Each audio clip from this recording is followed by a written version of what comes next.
Good afternoon, or good evening if you're watching from Moscow or elsewhere in Russia. Welcome to this edition of the Scott Ritter Show. Um, let's start off by talking about diplomacy and war. Angela Merkel, the Chancellor of Germany, former Chancellor of Germany, gave an interview to Der Spiegel magazine last month where she acknowledged that the decision to engage Russia in the Minsk Accords was not a vehicle for a ceasefire, for peaceful resolution of the problems between Russia and Ukraine regarding the Donbass, but rather a vehicle to buy Ukraine time. Time to do what? To build up their economy, to build up their military. Now, one has to ask the question, why do you need to build up your military if your goal is a peaceful outcome? It's because the fact is the goal was never a peaceful outcome. As former Ukrainian President Petro Poroshenko has acknowledged, Minsk, too, was just a vehicle to buy time, a sham agreement, so that Ukraine could have its army trained by NATO and prepared to decide the Donbass question through force of arms. War was always the option. And right now, today, we have a war. We're 10 months into the special military operation. The fighting has gone back and forth. We're in a situation now where it appears Russia is getting ready to bring to bear the fruits of their partial mobilization. Upwards of 220,000 troops, freshly trained, equipped, and organized for combat, are due to arrive on the battlefield in the near future. What's going to happen? What's the next steps? Is Russia finally prepared to win this conflict? There's no better person to talk about this than our guest today, Konstantin Sivkov. He is a retired Navy captain. He is a distinguished academic. He's a man with a stellar military background, and he is somebody who has, over the course of the past several years, articulated forcefully about the very topics that we're here to discuss. Thank you, sir. Thank you for coming on this program today.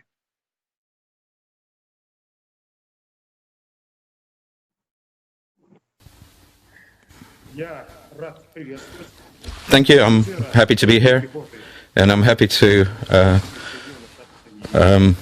greet the former Marine of the United States Marine Corps,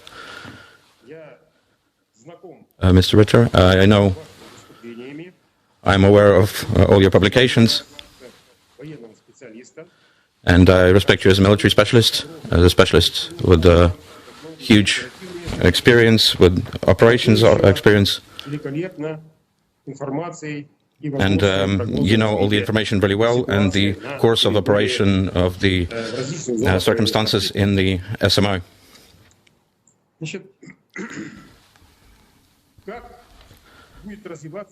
Well, how the victory will be determined in the current situation for Russia? It's a very difficult situation right now. Let's say that the main goal today for Russia is to conduct the special military operation in such a way that not to provoke a confrontation with the West. Russian commandment understands that in the case of direct confrontation, an armed confrontation of Russia and NATO, sooner or later, this confrontation, this conflict will quite quickly turn into a nuclear conflict. Therefore, in determining the characteristics of the special military operation, this political factor, is a key factor. Overall, I want to note, during the special military operation, that the strategy and the dynamics of the changes, the choice of warfare, 90% depends on political situation in the world. and its characteristics and its political conversations between the West and Russia, and first of all, of course, with the United States of America. If from this point of view we look at what is going on today on the SMO, that we can see that Russia balances on the same level that the United States would not go into direct intervention into the conflict. And from the side of Ukraine, they're taking attempts to provoke this conflict and draw United States into a conflict with Russia. And you need to note that the Engels airfield was taken. It was an attack on nuclear forces of Russia. And basis of Russian military doctrine on nuclear armaments, it's a document that determines that the principle of use of nuclear arms by Russia after such an attack on strategic armed forces, Russia has the basis to use nuclear weapons in this case. Although Russia at the moment has done everything in its power not to allow this situation get out of hand, and the commandment headquarters of Ministry of Defense of Russia has minimized this attack, and the United States of America, they also try to distance themselves from that attack, and their ideas also, they said themselves directly that Russia has nothing to do with the rockets that landed in Poland, and US also distanced themselves from the attack on the Crimean Bridge, therefore demonstrating to Russia that they do not want to draw themselves into that conflict. If we talk about from military strategic point of view, that today that Russia has the following factors for victory. So first,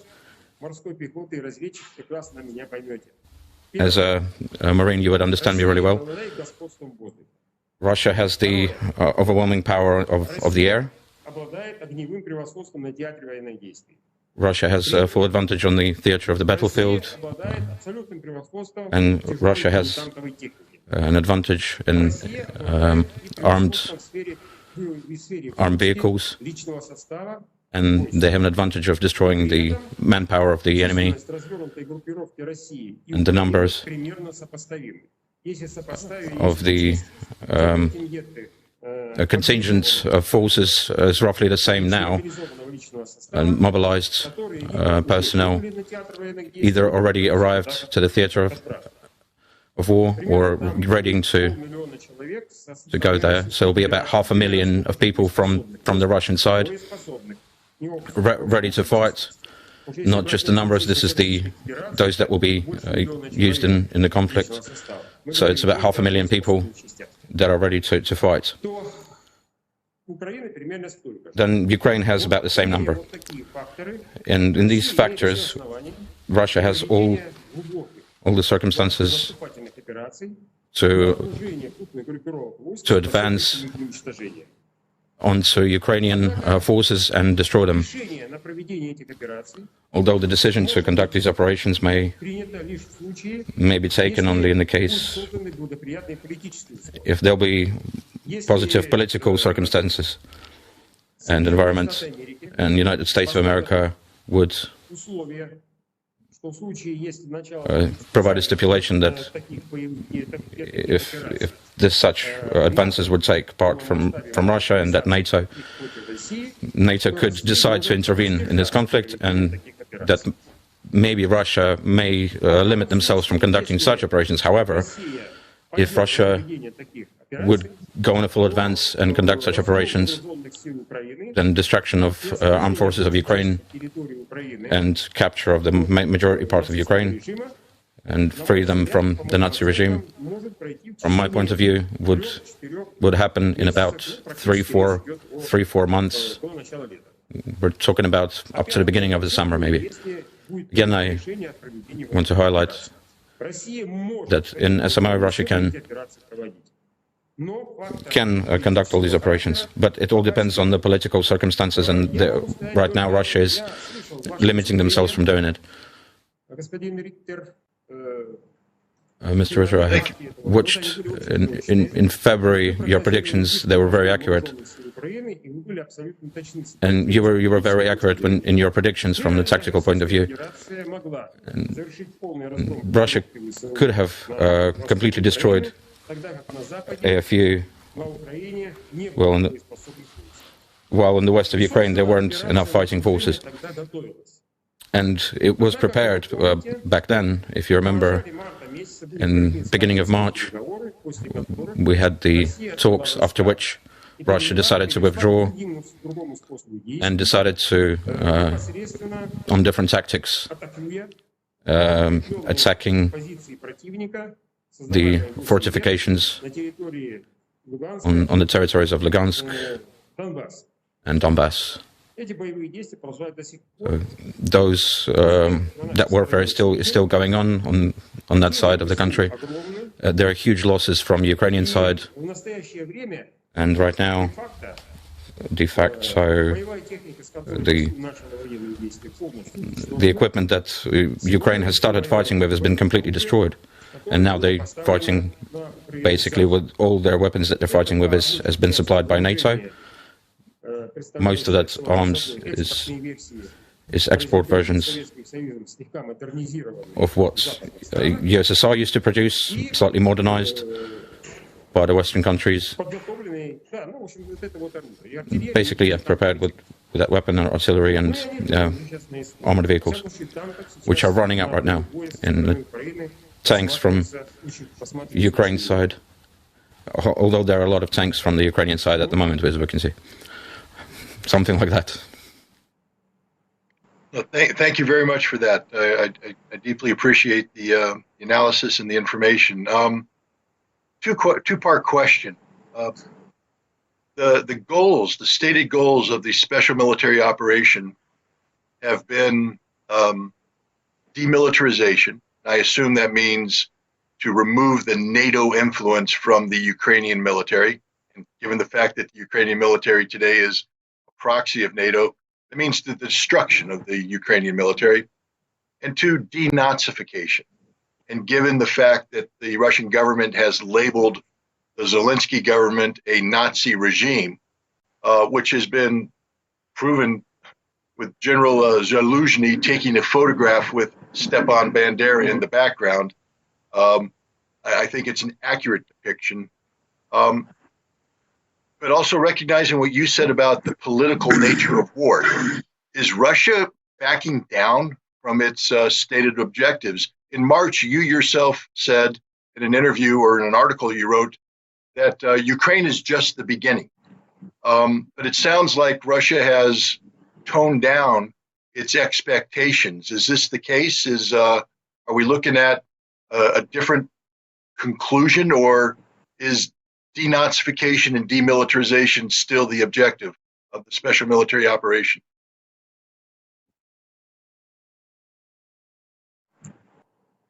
Denazification and demilitarization of Ukraine is a political target of the special military operation. However, we need to consider that the special military operation and the warfare on the Ukrainian theater of war main part of that is the clash between the Russia and the West, and we know well that war is not just fighting on the field; it's also information warfare. There's other ways of warfare, and if we take the formal aspects of which say how Russia looks and how the West looks, we can say that unfortunately, de facto, Russia and the West, we are at pretty much on full-on conflict state. The West in sanctions has thrown out all the peace agreements, of the peacetime agreements. So it's an economical warfare of the peacetime. And it's economical warfare, it's a type of warfare that is used. Another type of warfare is the information war and information psychological war. The West has also thrown out all their limitations and have full-on decided to use this type of information warfare as if we're in wartime. And it has a short time limitation, so it's used in wartime. So right now we're in a state of war fully, both of us, West and Russia. But in this war, with West, Russia is completing the target of saving its sovereignty, and the West in this war sets the goal of taking control of Russia. So we understand completely that Russia, as a nuclear power, it's impossible to defeat it in military and on the field of war. So Russia would go on to use nuclear weapons, and if there's a threat of destroying Russia that Russia would destroy, there would never be any Russia and US after this. So the only way to conduct warfare against Russia by the West, so it's a hybrid type of war. And in this I will stop a little bit on that, the theoretical aspects of what a hybrid war is different from traditional warfare. So in traditional warfare, the political goals are reached by destruction of the manpower of the enemy, with then forcing them to accept the terms of the winner. In hybrid warfare, the goal is different. The goal is set that to capture of the government from inside of the enemy by internal resource-oriented on the aggressor. So, other words, it's like a fifth column. So it's the people who will betray you. And in these circumstances, the main goal for the aggressor, let's say for the enemy, is to find good circumstances for those people inside to take advantage. So this, the strategy of the West is aimed at destabilizing a geopolitical position of Russia and find comfortable circumstances and overthrow President Putin by internal social destabilization or a coup. So there's two ways of action for the West. So first is economical and informational. When it goes for Ukraine, the territory of Ukraine, the warfare is conducted in a way to destabilize internal political situation inside Russia. So, strictly speaking, for the West, it doesn't matter how the conflict will end. The main goal is that the ending of the conflict for the West would be successful, and it can only be successful if inside Russia, by the end of the conflict, there will be an internal defeat. So the victory for Russia would, on the internal, the end of war in Ukraine would be viewed as a successful war victory. Coming from this, we need to look at this situation. If from this point of view we will look at things that the decisive role in this special military operation and the result of it will play the informational part. So on the informational part we can say that, for example, that the ending of the war and the end of special military operation by freeing Lugansk, Donbass and Kherson and Zaporozhye. So making those territories territory of Russia, we can already say that that will be a successful end of the operation, which will not allow destabilization in Russia.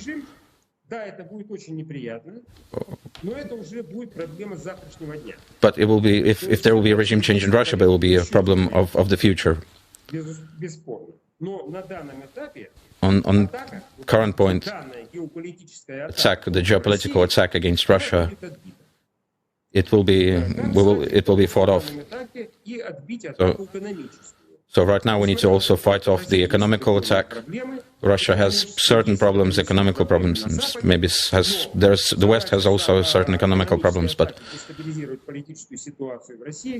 to destabilize the situation, internal political situation in Russia, they have not succeeded. Russia has been able to fight off that attack. So the specifics of the special military operation, it's also dictated by this. We want to finish the special military operation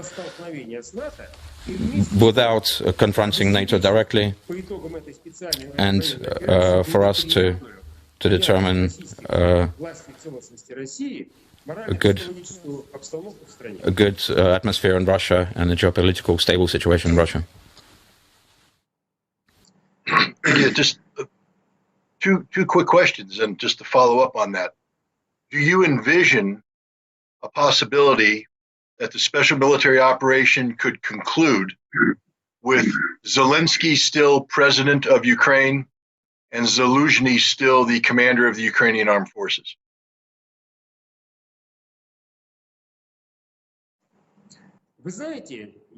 Well, I can say that on this topic, just one thing, that decisive factor, this is not determined on Russia. It will depend on the United States, heads of the United States. As long as Zelensky is in power, and considering that part of Ukraine will stay under Zelensky and Zaluzhny. Of course, it's also problematic for the USA if they will stay in power. Of course, US and Europe will say that this is a success. But for the West, it's actually a difficult and heavy defeat, because Russia keeps its sovereignty, Russia keeps its power,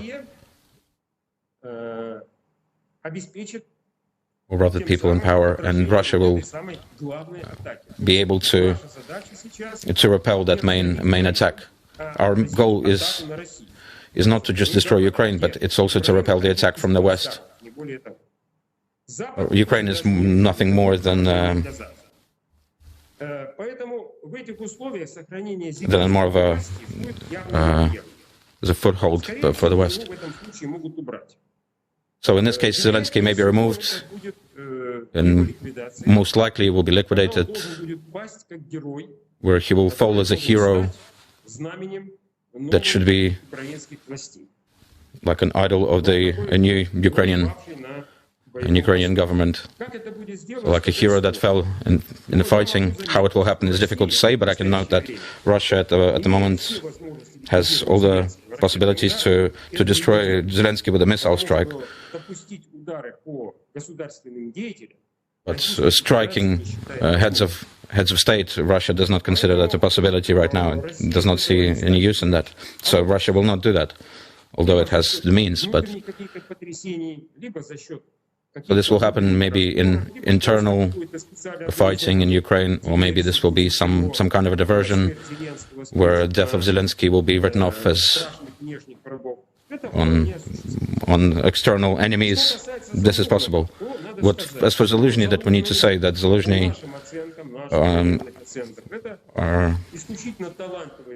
is considered by us as a talented military leader. He's an enemy. He's a bad enemy, but he's a talented military leader. And from the point of view that political, that his politics is not as outspoken as Zelensky, because Zelensky allows himself to say many things, and we say that the change of Zelensky to Zaluzhny could be interesting, actually, for United States of America to replace one another, and actually for Russia this will also be acceptable. this could actually be a point of compromise. I think I want to add one more thing to that. I want to note,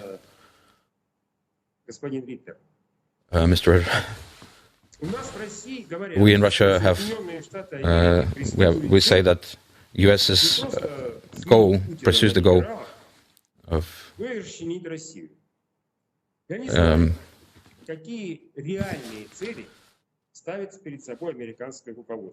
which goals of United States puts in front of itself, that if Russia is ripped apart and is split somehow, that the risk of that eastern regions would go towards China, and that China would get part of Russian nuclear arms, and that China gets Novosibirsk or some other parts, or other factories, and those factories that manufacture nuclear arms, what would turn China into the massive center with which the United States will never be able to handle. So I think that smart people in the United States of America, officers and generals of the Pentagon, that they're balanced and smart politicians in the United States, as I've seen how they behave, and I've watched how the United States forces behave, and they demonstrate balance. And I mean, we can say, yes, things in political statements are one thing, but the actions are different, and they understand that Russia, if you need to take Russia, you need to take control of it completely, to integrate Russian and American nuclear potential, and then from these positions then dictate to perhaps to China or any other country to maintain the hegemony of the United States of America, and including this, using the nuclear blackmail. So I think that from point of clarity and effectiveness, the United States is not would not gain any advantage from destruction of Russia. So as for the politics, it's difficult to say how they will. I want to hear your opinion on the points that I've made. Fair enough. I think that first of all, let's start that we can say without a shadow of a doubt that the United States has, since the end of the Cold War, a vision of keeping Russia weak. That the United States does not want Russia to gain the stature and status of the former Soviet Union.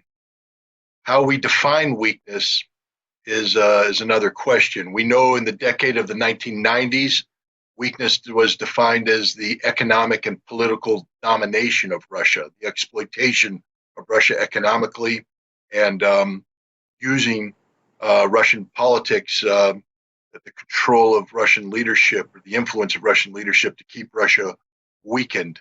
Some have speculated that had Boris Yeltsin continued in government for a number of years, that this could have led to the fracturing of Russia along the lines that you have spoken of.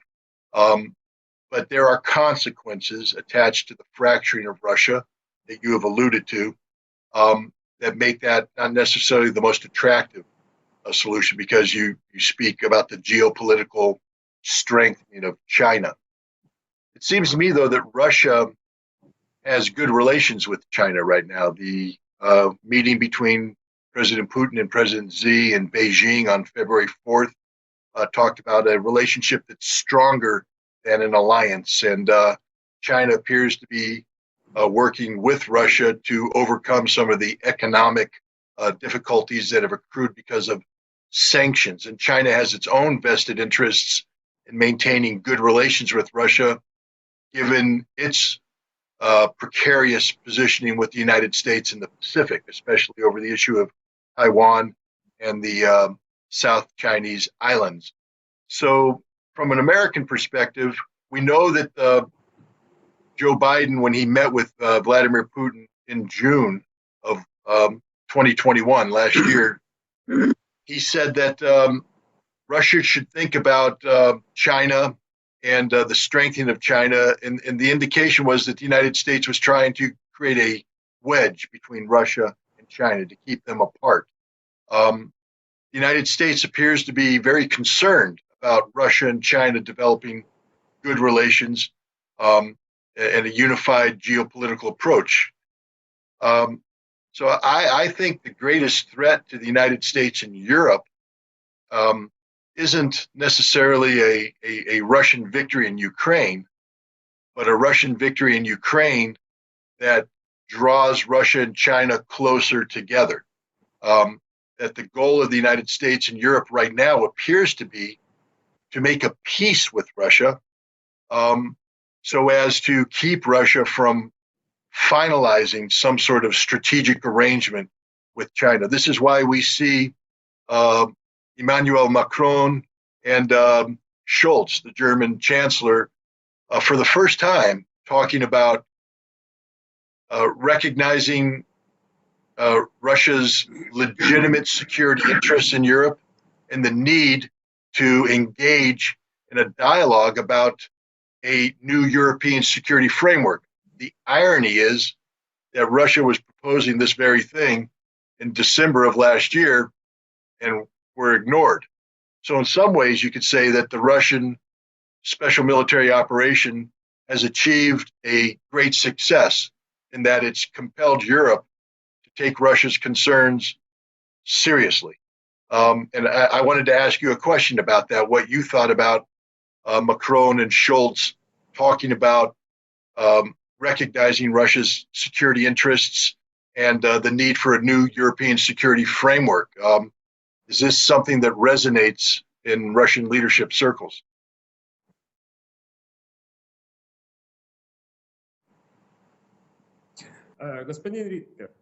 Mr. Ritter, sometimes I want to make it more specific.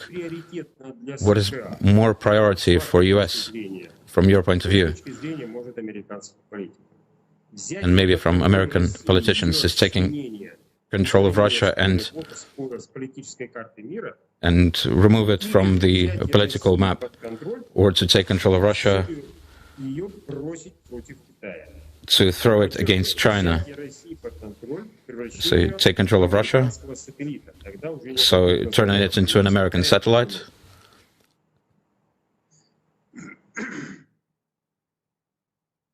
I think the ideal goal for the United States would be to return Russia to the 1990s, to return Russia to be a weakened nation that was controlled by American political and economic interests, to make Russia a colonial nation reliant upon the West, subordinated to the West, and therefore unavailable to China. That the biggest threat is having Russia and China coming together, as Vladimir Putin and Xi Jinping talked about, to create a trans-Eurasian economic union. This is perhaps one of the greatest threats that faces the United States, because as you've mentioned, a war isn't just about fighting on the ground. It's about economics. It's about politics. And a Russian-Chinese collaboration is the biggest threat to the United States. So I think we would like Russia to return to the era of Boris Yeltsin. We'd like a Russian leader who isn't strong like Vladimir Putin, but weak like Boris Yeltsin. That would be the ideal outcome.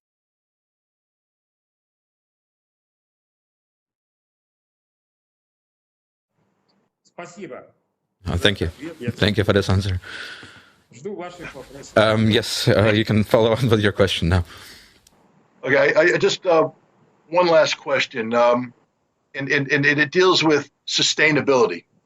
You mentioned, that Russia has sufficient military power to achieve the military objectives, but that these will be determined by economic and political realities. But there's one other reality that has been put out there by the West, and that is, for instance, Russia has achieved tremendous success in the past month attacking the critical infrastructure of Ukraine using sea-launched missiles and air-launched missiles. But there are some who say that Russia cannot continue this, that Russia's running out of missiles. Russia's running out of tanks. Russia's running out of ammunition. Russia's running out of the means to carry out this war. So even though Russia has mobilized 300,000 men, they don't have the materiel necessary to follow through. I know you can't talk about military secrets, and I'm not asking you to, but the question is Russia running out of missiles?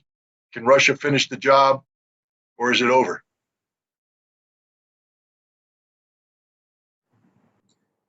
Well, let's say in parts. So first about the ammunition. And the Russian Federation, after collapse of USSR, there are strategic ammunitions remaining that were saved for a massive war against the West, a massive war against the West and NATO.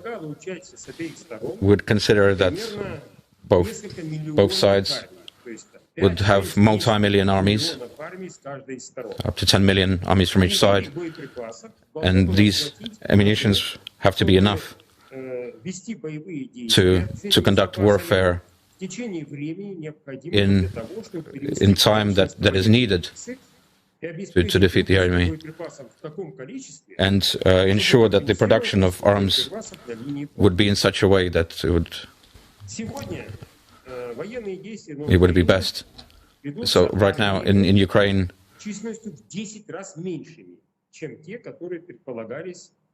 we're using 10 times less than we thought that we would need during the Cold War. So there is an abundance of ammunition in Russia. Yes, we're using some older types of ammunition, which are ready to almost ready for expiration. So we're using some older weapons. For example, for T-62 tanks. So that's why we're using them. But they're not used as an attacking forces, but as artillery, where they're given a target and they have 115 millimeter cannon, and they can use that to target the enemy. We also use other older types of weapons, so we have more than enough ammunition. But the new ones, of course, we try to economize with them. When it comes to rocketry and artillery,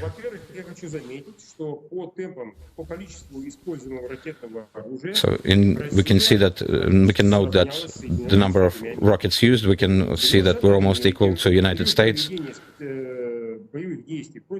When US led campaigns against Yugoslavia or in Libya, in one attack they would use 200, 300 rockets. So this data is on the internet. Today, Russia uses probably the same amount of the rockets as the West did back then. So obviously, there's not just Tomahawk rockets that were used, caliber rockets. Different type of rockets. Maybe K-22 rockets will be used. It's very old, like used since 60s. Using that would target the sea targets. So of course it's an old rocket from the 60s, but even a current air defense, but it wouldn't be useful against current air defense systems. But it's very useful still in some aspects of the field of warfare, because it's a serious rocket. It still does its job. But it's mostly for land-based targets.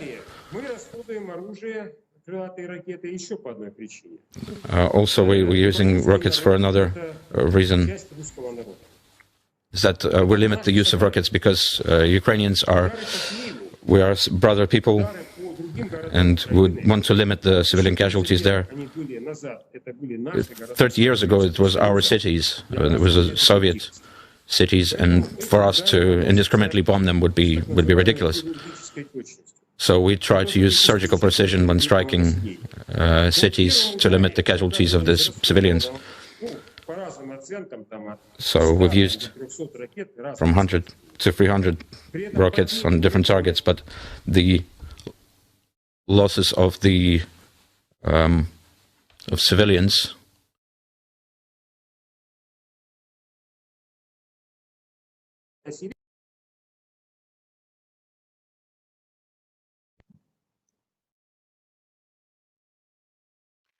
Well, there it is. The hazards of doing a live interview. No, I think this was a fantastic interview. A lot of insights, a lot to chew on.